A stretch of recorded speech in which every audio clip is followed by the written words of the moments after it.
But is that really going to do what for the team? I mean, you get some new blood, you get a new guy in there, he auditions for a year or for the rest of the year.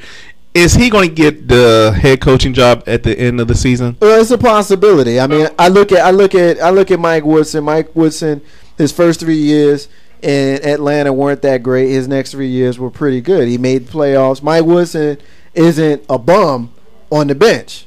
This isn't a guy who hasn't been around the park a couple of times. He was an assistant coach. He won a ring with Larry Brown as an assistant in Detroit. So this isn't a guy who doesn't know what he's doing. And if you watch the New York Knicks play their basketball games, particularly in the last 3 games, you saw a very clear, distinct difference in the way they played. If you watched Amari Stoudemire and you watched Carmelo Anthony, they were reborn. Their numbers are down as far as points, but their percentages are up as far as their shooting, 1. And 2, they're getting after it on defense, and that's the key. Because when you look at any team that has Carmelo Anthony and Amari Stoudemire and guys like Landry Fields and Novocaine and J.R. Smith, Novocaine. Guys like that, you're not going to have any trouble scoring the ball, K-Dub. You're not going to have trouble scoring. What your problem has been all season has been defense, K-Dub. Pick up there. Yeah. Y'all like how he went to Novocaine, right? That's Clyde Frazier's.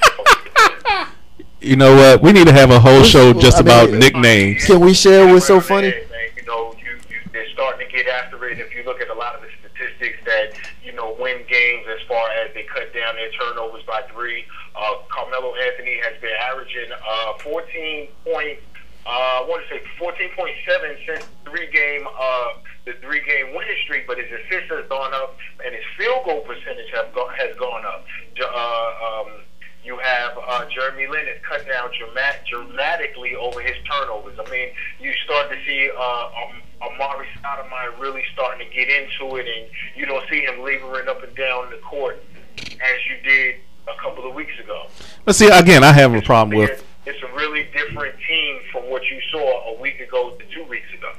I just have a problem with that. I mean, you firing a coach, it's still his staff. It's still his idea of beliefs. It's still the same starting rotation. What else is going to change? Just because they got cut down on 3 turnovers? Really? Attitudes and scheme. You have to understand that when you have a new coach, of course, we're not at this particular point in the season. You're not going to trash what the last coach has set in place. But what you can do is you can expand on the different sets and the different options that you have. You can expand on a number of different things. I know that he stated that he put a few out of bounds plays in, as well as he tweaked a little bit of the offense. Another thing that you'll see with the Knicks is that in the D'Antoni offense, it was predicated on movement of the ball and spacing, so on. But what you saw in the last 3 games is Carmelo Anthony has started to post up from that foul line to that mid-post area, and he's starting to get into his groove, and you're starting to see what made him successful while he was in Denver. And what that does, and it opens up a lot of different options for his teammates. So it's a lot of different things that you can do just from the new coaching mindset coming in. All right, look, man. I'm sorry. Marcus J was looking at me like I was laughing a little bit because I'm still trying to figure out why we spend 10 minutes on a team that's not 500, a team that doesn't act like they want to play. All right, man. Well, then, hey, listen, check this out. You can talk about the stink Lakers then, man. No, you know what? I'm going to tell you something. You know what? No, let me answer his question. He just hit that nerve button again. I'm sorry. That's that Nick nerve. Because you done fired him up. And then y'all think it's funny. But I'm going to tell you something. Hold up. Let me tell you something. Let me answer his question, Doug. Let me answer his question. You want to know why we talk about a team that's 3 games under 500? Yeah. You want to know why we talk about the New York Knicks? Because I'm a damn fan of the team, and I'm the host of the show. That's why. We only talk about the Lakers because you a fan of the show, And we don't even talk about them. Bring them up. Talk about some other teams then. Hey, man, I ain't the one trick horse. Hey, look, let's talk about this. All right, but let me get this one comment out on the New York Knicks, who play in the world's most famous arena. Let me get this one last. Why does it got to keep being called the world's famous arena? That's what it needs to be renovated. Blow up. Most famous arena because it is. I mean, but it is the world's most famous arena. Here's the thing. I want to address the point that y'all made about why is anything going to be different with the new coach. Anytime you have a new voice, and this is in all seriousness, not just the whole Knicks fan being a homer thing, because I can do that all night. But real talk, anytime you got a new voice basically saying the same things, you could possibly get a different result. And in this case, he's not necessarily saying the same things. He's got a different philosophy. This is a defensive-minded coach.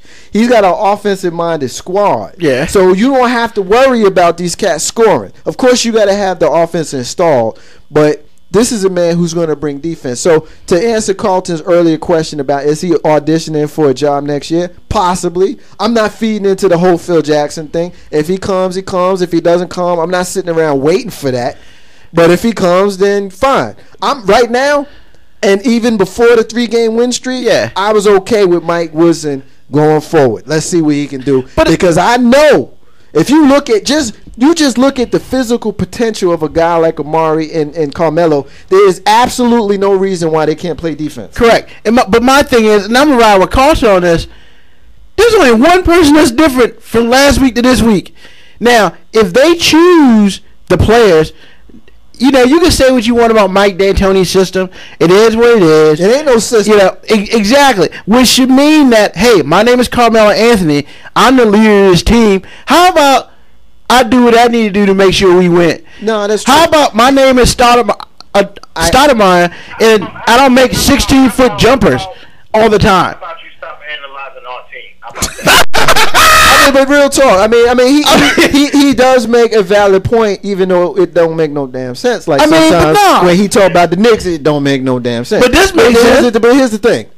I agree with you on the whole Amari Stoudemire shooting 16-footers. It drove me nuts watching it. And he still does it. It drove me nuts watching it. And I said to y'all that Amari ain't right. That's the reason why it's something physically not right with him. And that's the thing with him. But as far as Carmelo Anthony as the leader of the team, there is precedent all over the history of sports, whether it be the NBA, Major League Baseball, you name it. I mean, if you really want to go there, you can look at the New York Yankees from 1996, who were basically the same team when Joe Torre took them over in '96 from the team a year before when they had Buck Showalter. And what was the difference? They won the World Series the next year versus not winning it the year before. Oftentimes you can take the same group of guys with a new voice and you get a different result. I don't understand why that's so difficult for y'all to understand, sports fans. What I don't understand is why Carmelo not averaging 25 points a game when he was in Denver. Yeah, because again, you know why? Because you know why? You have a better give him X's and O's on this one because he don't get it. As well as right now, you have a lot of different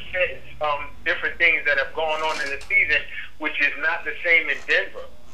You know what I'm saying? His average right now. Have you realized that his average right now is going down? You want to know why? Because they're blowing the 3 teams that they just played out. Well, I mean, his average is down for the season. He's taking less shots, so I'm getting less points. His average is down for a season in large part because his percentage is down. His percentage is down because he was disgruntled with the coach. And that's in large part. And I understand Rube's point because if you're supposed to be the captain and the star of the team, play. Because you and me, Dub, had this conversation offline. You don't see Kobe and you don't see LeBron. Exactly. And you don't see Dwayne Wade and you don't see Kevin Durant and guys like that having off seasons. You know, so I understand where the Carmelo naysayers are coming from.